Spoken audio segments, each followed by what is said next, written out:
Hi there, kitty fans. Can I call you that?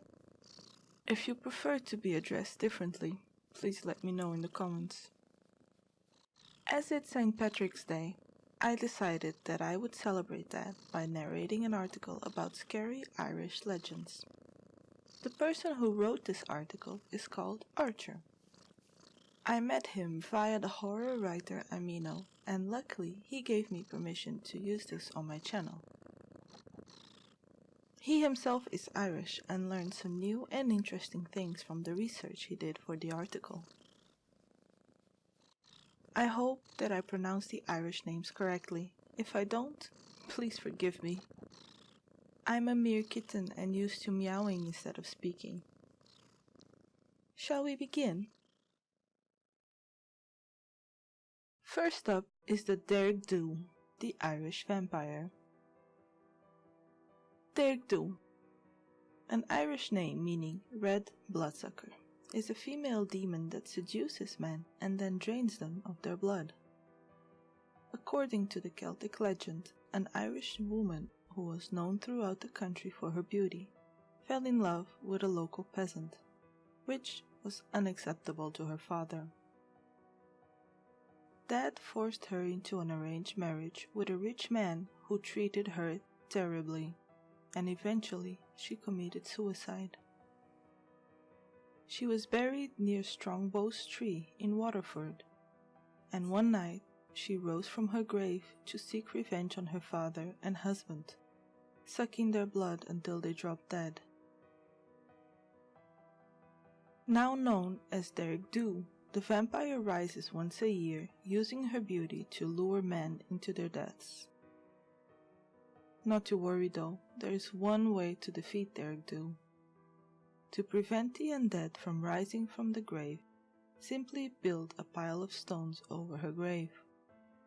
No, it won't kill her, but at least you'll hold her off until next year.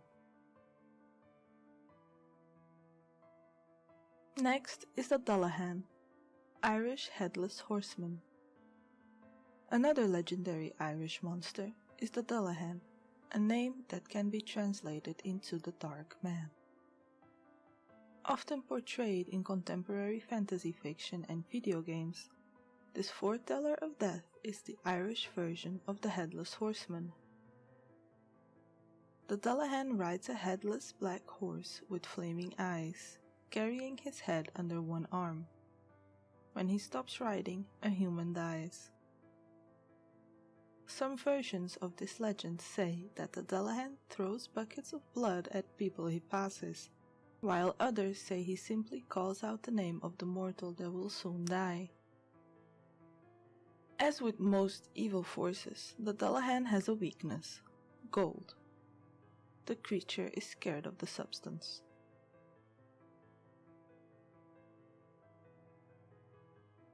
Banshee, the Irish wailing ghost. A famous Irish creature that some say teams up with the Dullahan is a banshee.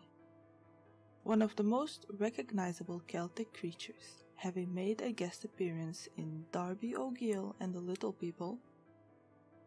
The banshee is a female spirit whose wail, if heard outside a house, foretells the death of one of its inhabitants.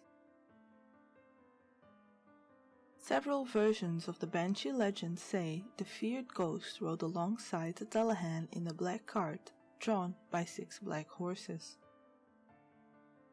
The pair is said to whip the horses with a human spinal cord. But most legends say the Banshee was terrifying enough on her own.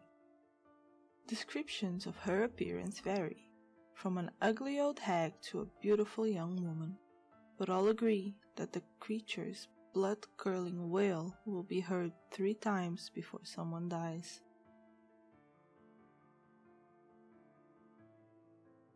Next up is Balor, a Celtic demon king. Balor is a demonic god of death in Celtic mythology. Sporting one eye and a single gigantic leg, the evil creature was king of the Fomori, demons who lived in the dark depths of lakes and seas. Balor can kill someone just by staring at them with his evil eye, so he kept it closed most of the time so as not to constantly be tripping over dead bodies.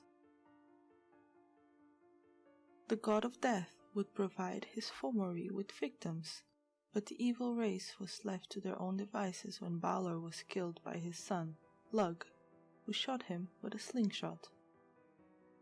Now the Fomori have returned to their waters and transformed into sea monsters who prey on humans.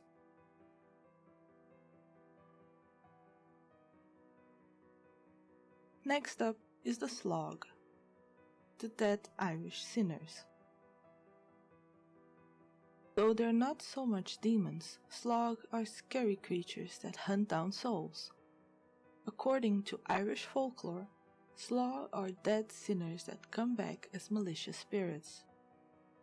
These spirits come from the west, flying in groups like flocks of birds, and try to enter a house where someone is dying to take away that person's soul. Some Irish families would keep their west-facing windows shut at all times to keep the Slog out of their homes. Some say the Slog is the Irish version of the Wild Hunt, a European folklore about ghostly hounds or spirits traveling around in packs foretelling of death and disaster. Now you'll hear about the Kelpie, the Celtic sea monster. The Kelpie is a monster right out of Celtic myth.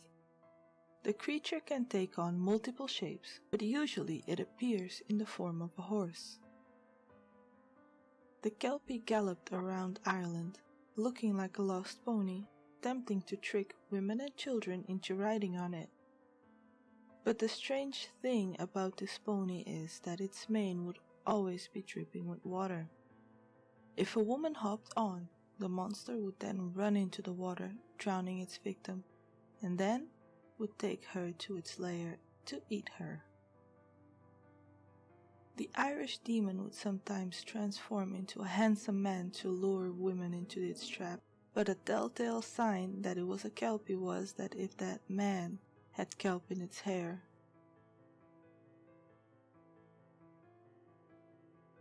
Last but not least, we have the Cortanach, the Celtic fire spitter. Cortanach, thought by some to be the devil's mother, is a demon that was fought off by St. Patrick when he banished the snakes out of Ireland. The saint is said to have stood on the mountain, now known as the Croch Patrick, and expelled all the serpents and demons out of the Emerald Isle, into the sea to drown. One monster, however, managed to escape, the Cortanach, the fire spitter. The demon slid down a mountain away from the saint, but Patrick spotted her and chased her down upon the fastest horse in Ireland, which was brought to him. The pursuit was a long one, and Cortanach knew St. Patrick would need water to quench his thirst along the way. So she spit fire as she fled and poisoned every well she passed. Though the saint was desperately thirsty, he refused to drink from the poisoned wells and prayed for guidance. Patrick eventually made it to the Hawk's Rock, where he waited for Cortanach. As the demon approached, he jumped out from his hiding spot and banished her from Ireland with a single word. The evil fire spitter drowned in the ocean, leaving a swell behind that created the famous Hawk's Well.